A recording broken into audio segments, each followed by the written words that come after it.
முருகன் கையில் வேல் இருக்கு தெரியுமா?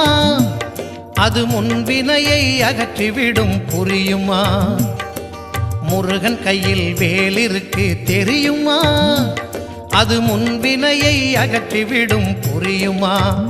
வேலை வணங்கி வந்தால் கிடைக்கும் பலன் கொஞ்சமா?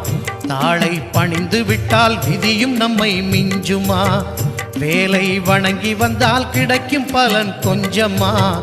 தாளை பணிந்து விட்டால் விதியும் நம்மை மிஞ்சுமா?